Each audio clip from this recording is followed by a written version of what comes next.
The latest chapter of The Summer I Turned Pretty doesn't just tug at the heartstrings, it wraps them around its fingers and gives a good, deliberate pull. Episode 6 is a careful mix of romance, nostalgia, and emotional turbulence, placing Belly squarely in the middle of a storm she might not be ready to weather. We open with Belly and Jeremiah sharing a quiet morning at Adam's place. The domestic calm doesn't last long.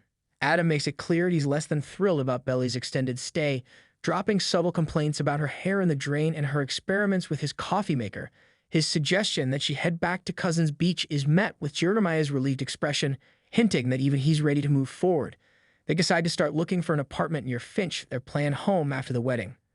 The apartment hunt quickly becomes a test of patience. Their first stop looks promising with bright countertops, fresh paint, and even a washer-dryer, until Jeremiah's admission of credit card debt dampens the mood.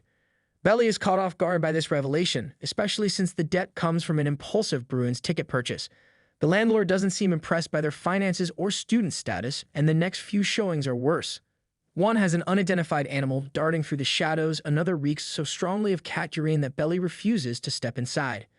She's determined not to settle for a place that feels wrong, while Jeremiah is anxious to cut the search short for a meeting with his father. Their differing priorities leave a faint crack in their united front. Conrad is alone at the beach house, his solitude thick in the air. When Belly returns from her frustrating day, their interaction is stilted.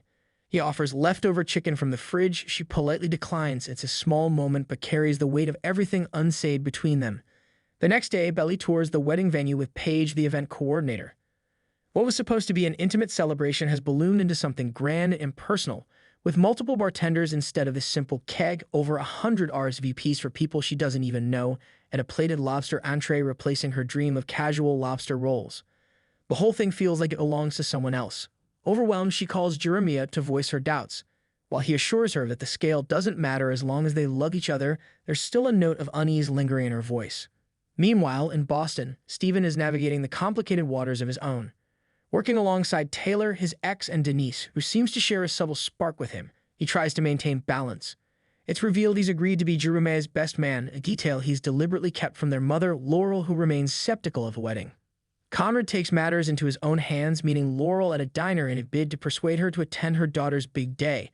She's hesitant, but he clearly shows Belly struggling without her, barely eating, drowning in wedding plans. Laurel asks Conrad a pointed question. When does he get to be happy? His answer sidesteps the heart of the matter, saying he'll be fine once the wedding is behind him and he's back at Stanford. Later, suit shopping with Adam brings another disclosure. Adam casually shares that he's dating Kay, the woman helping coordinate the wedding. The news unsettles Conrad, and the reason becomes clear when he tells Stephen that Kay once had an affair with Adam while still married to their mother.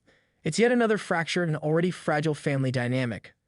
The emotional centerpiece of the episode arrives with Belly's bridal shower, hosted by Taylor. Laughter fills the room as games begin, including a trivia challenge about Jeremiah. Belly aces every question until one about Jeremiah's first pet, a dog named Rosie. Belly insists Jeremiah found Rosie on the beach, but Stephen corrects her. It was Conrad. The exchange is brushed off in the moment, but it sticks in Belly's mind. The celebration takes a poignant turn when Laurel appears unexpectedly. Mother and daughter embrace their reunion filled with tears and unspoken relief. The gesture makes it clear that Conrad's visit to Laurel had an impact. Later, when Belly receives a gift of monogrammed stationery bearing Isabel Fisher, she hesitates. She admits she assumed she'd keep her last name, much like her mother, underscoring her desire to hold on to her identity. Laurel gives her airline vouchers for a honeymoon trip, noting that while Paris is no longer in the cards, she still wants Belly to explore the world. Belly chooses to stay at her mother's house that night, a small but meaningful sign of healing in their relationship. The quiet after the shower is shattered by a scene that will no doubt fuel endless fan debates. Belly finds Conrad at the beach house, bleeding from a cut sustained while surfing.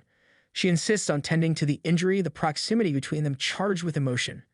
As Taylor Swift's False God highlights the scene, there's a moment where their eyes lock and a kiss feels inevitable until Conrad breaks it, asking her to help him up so he can rest. Later, Jeremiah calls to correct the Rosie story.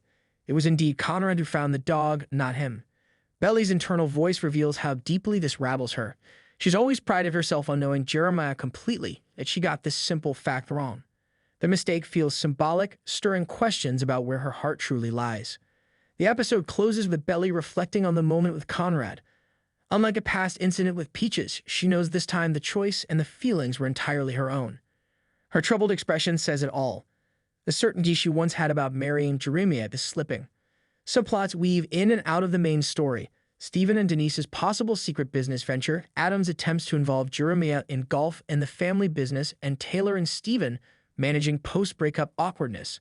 The editing smartly contrasts characters. Belly reconciling with her mother while Conrad faces uncomfortable truths about his father. Jeremiah's rush to please Adam juxtaposed with Belly's refusal to compromise on their future home. Small moments like Belly keeping her last name, the disastrous apartment tours, and the misremembered Rosie story carry large meaning. Each detail reflects bigger questions about love, identity, and the difference between choosing stability and following your heart. By the final shot, one thing I can say is that this wedding is less a certainty than a ticking clock.